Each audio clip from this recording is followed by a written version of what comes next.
Sim, chegou o momento tão aguardado. O terceiro vídeo do canal. Preste atenção. Ele é Cândido Portinari. Ele nasceu em Brodowski, lá no interiorzinho de São Paulo. É um lugar bem pequeno mesmo, até porque tinham mais café do que pessoas. As pessoas não conseguiam dar conta de tomar tanto café que tinha lá. Mas basicamente, ele desde pequeno já desenhava muito. Ele já rabiscava as paredes de casa, já rabiscava o chão, o caderno, amiguinho, assim, as costas dos amiguinhos, assim, sabe? Café, eu não sei se ele rabiscava café, isso não tem muito como saber, mas provavelmente toda a casa dele já estava sendo pintada, porque ele disse que desde pequeno ele já gostava bastante de rabiscar, de fazer desenhos, sabe? Coisas do tipo. Bom, basicamente, se ele tivesse nascido hoje, ele teria sido denunciado ou por grafite ou expulso de casa. Depende dos pais, na verdade. Eu acho que tô fugindo um pouco do tempo. Ele foi crescendo sem deixar esse desejo de arte. Cândido Portinari, ele nunca deixou de gostar de arte. Por isso, desde pequeno até quando ele cresceu, ele não deixou o seu desejo de lado. Ele se migrou para uma cidade grande. Ele estudou arte e começou a pintar o Brasil de verdade. O que realmente era o Brasil, não uma ilusão. Tipo, um mistério, um vilão do Homem-Aranha, conhecido por, tipo, ele tem um capacete. Deixa de lado o meu roteiro, mas vamos seguir. Basicamente, ele tentava ele tentava desenhar a realidade, tá? Ele pintava, né, a realidade da população brasileira, a realidade de como o Brasil era na época, que muito ainda se reflete a como o Brasil é hoje. Nas obras dele a gente vai ver o tanto de coisas que dá realmente para perceber que eram reais, infelizmente. Mas sim, as principais coisas dele são focadas na vivência das pessoas locais. Mas então, depois de se fazer tantas artes assim, né, ele começou a ficar cada vez mais famoso, né, pela população normal, né, pela população do Brasil, vendo, ó, esse cara tá nos retratando, tá retratando eu ali doente, trabalhando, morrendo de fome, sabe? Daí a população começou a dar mais ênfase para ele começou a crescer no âmbito nacional e até internacional, onde suas obras foram parar até mesmo na ONU. É, isso mesmo, ONU, Organização das Nações Unidas, para quem não conhece o nome da sigla. Mas bem, é basicamente isso, ele foi parar até na ONU com as suas artes, mas infelizmente, como ele vivia muito respirando tinta, né, com esses produtos químicos, ele acabou ficando doente, muito provavelmente por conta da tinta, e acabou morrendo depois de um tempo. Infelizmente, ele não é imortal, ele não é Kim, então ele acabou morrendo depois de um tempo. Faz um tempinho já, mas ele foi um grande artista que vai ser relembrado para sempre, para todos os trabalhos de história que a gente tem que fazer, que não são sobre a internet, como os outros vídeos, que tristeza. Mas nós podemos colocar a internet no meio. E até hoje em dia, ele é lembrado como um dos maiores pintores do Brasil. Ele foi o único capaz de transformar um simples garoto trabalhando de pé descalço, dizendo que não gosta de tomar banho, em um patrimônio cultural internacional, que foi até para a Organização das Nações Unidas, que costuma ficar lá brigando na Europa, mas às vezes pega algumas pituquinhas aí da América do Sul e tal, os outros países. Ele pega bastante. O que eu tô falando? Foco. Passa pro próximo, A internet. Bem, a história da internet começa na Guerra Fria, por volta de 1960. E, bem, a internet foi criada como um projeto militar, evoluindo para se tornar o principal meio de comunicação global. Como que nós temos hoje, não é mesmo? Vocês só estão vendo esse vídeo porque vocês têm internet. E que bom que vocês têm. Hoje eu irei falar de Cândido Portinari. Não, calma aí, isso aqui tá muito tenebroso, peraí. Bom, hoje eu estou aqui para falar sobre uma obra de Cândido Portinari, já que o Felipe já falou toda a história de Cândido Portinari e agora não tem mais hora para falar dele, a gente vai ter que falar das obras dele. Que, se eu não me engano, é a temática original do trabalho. Sai daqui, bro. Sai daqui. Vem pra cima, bom, vamos lá. Eu vou falar aqui sobre a obra chamada Criança Morta. Sim, vocês estão vendo a foto, é realmente Eu teria medo de ficar perto desse cara. Eu queria gravar naquele lugar, bro. Aquele lugar é bom pra gravar, moleque. Bom, a gente vai falar sobre essa obra bem controversa, sabe? De se desenhar, assim. E vamos falar sobre o significado dela e o porquê que ele fez isso também. Que eu acho que é legal. Ver se ele é um psicopata. Essa pintura, feita por Cândido Portinari em 1944, é uma das obras mais conhecidas dele. E mostra o desespero de uma família do sertão segurando uma criança morta que morreu de fome ou doença. Alguma dessas coisas aí que sempre acontecem. Provavelmente no período de seca, por sinal. Olha, o cara queria mostrar a realidade do país. Como a realidade daquele país é horrível. Tipo, pobreza, fome, injustiça. Mas não precisava mostrar uma criança morta. Eu não vou dizer que ele conseguiu mostrar também.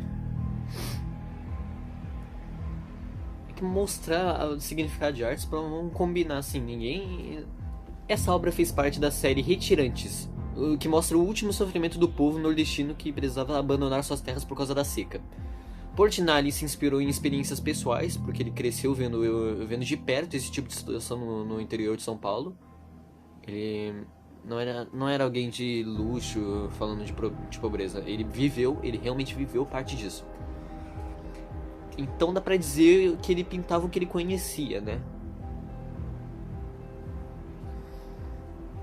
Acorda, cara! Mas o cara é bom, o cara é bom. Pelo menos a gente tem que lembrar que o cara é bom desenhando. Não, tem seu estilo. Bom, os tons de pintura são bem secos, marrons, meio cinzentos. E é pra deixar aquela sensação pesada, sabe? Tipo, de sem vida mesmo. E o foco tá todo na mãe. Sim, não tá na criança, mesmo que o nome seja criança morta. Bom, o foco tá todo na mãe, segurando a criança, enquanto as pessoas em volta só olham, tipo, meio sem reação. Ou chorando, sim. Uma criança... É isso que o quadro passa, sabe? Cansaço, fome, desespero e abandono total. E morte também. Morte.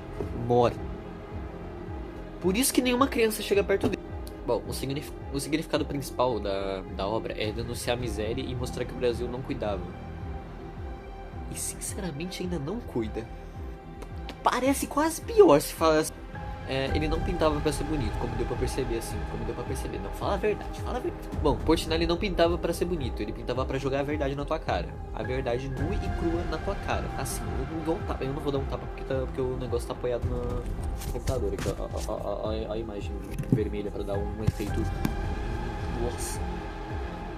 Sombrio. No fim, a criança morta é mais do que uma imagem triste, assim. É um registro que o artista via e queria que o mundo enxergasse também. E até hoje ele continua servindo para lembrar da gente o que acontece quando a desigualdade é tratada como paisagem, tá ligado? Mas enfim, se esse quadro falasse, ele provavelmente só iria dizer, tá difícil. Ou pedir um copo de água, que faz mais sentido também ele pedir um copo de água. Já que tava no período de seca. Não, na moral, eu acho que as crianças não deveriam gostar desse... Agora falando o porquê que ele fez essa obra, e por incrível que pareça, ele não é um psicólogo. Não, ele não pintou isso por ser macabro nem nada, tá? Fiquem tranquilos. A mente dele só é um pouquinho instável. Ele era um artista muito envolvido nas causas sociais. Tipo, ele realmente queria mudar o país mostrando a realidade, tá ligado? E o Brasil naquela época tava cheio de desigualdade. Bom, isso não mudou nada. Corta aí. O povo do sertão tava morrendo de fome e quase ninguém ligava pra isso. Continua. Então ele pegou o pincel, ele pegou ele pensou na obra e falou assim: beleza, já que vocês não querem ver, sou eu que vou fazer, mano. Eu vou fazer ver, mano. É isso. Era a forma dele protestar, só que com tinta. Então, eu vou falar sobre a obra Guerra e Paz. A obra foi criada em 1952 e 1956 para a ONU, formado por 2 painéis gigantes: Guerra e Paz. Guerra mostra dor e sofrimento, paz representa a esperança e união. A mensagem é que a paz vence a violência. Uma das obras que nós vamos falar um pouco sobre é Lavrador. O autor dessa obra, obviamente, que é Cândido Portinari. Olha só que incrível. É uma obra de 1934, então faz sim bastante tempo que essa obra tá aqui pra gente poder ver, como tá aparecendo aí na tela. Bem, ela foi feita com óleo sobre a tela, ou seja, tinta, óleo, essas coisas que já eram usadas antigamente. O tema era o retrato de um trabalhador rural brasileiro, ou seja, é um homem negro trabalhando na área rural brasileira. Não que para esse trabalhador tem que ser homem negro, porque é o que tá na... Ele retrata a dignidade, a força, a dureza da vida do campo. Ele retrata o esforço, a grandeza... Grandeza não, eu acho. Ele retrata esforço...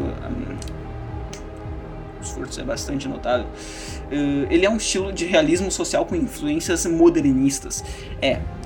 Caso você não seja formado em artes, é um pouco difícil de entender, mas ele é basicamente o estilo mais realista, só que pegando um pouco pra modernidade. Olha só, eu só repeti o que eu falei. Bom, o contexto é parte do compromisso de Portinari em representar o povo brasileiro, né? Porque ele sempre teve esse compromisso dele de representar o povo brasileiro, como eu falei agora há pouco. Para representar o povo brasileiro, ele representou de várias formas, de várias situações do povo brasileiro, de vários tipos do povo brasileiro. Um desses tipos era o trabalhador rural, que ele fez ali.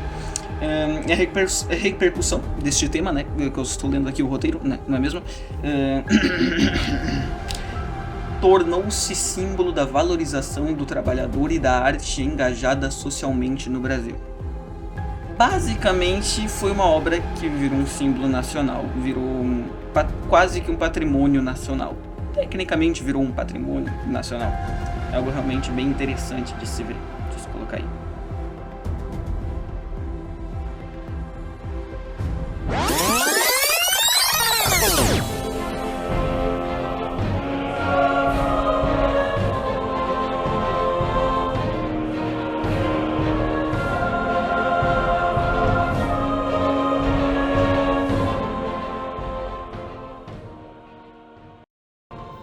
Café.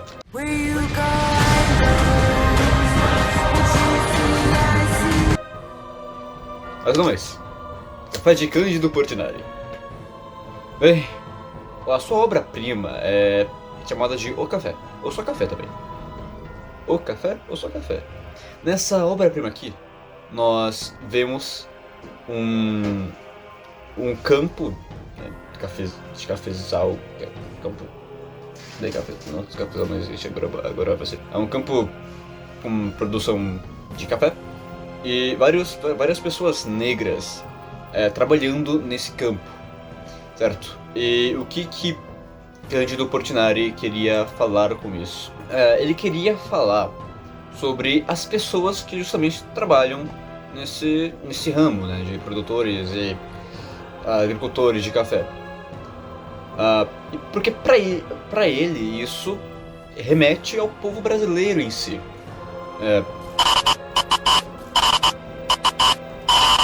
Bem,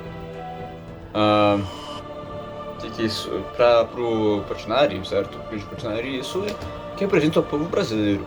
Ele fez essa obra em 1935 e toda a temática de algo mais terror, aquela pintura mais terrosa, cores mais quentes, tudo para representar o esforço dos trabalhadores nessa produção de café.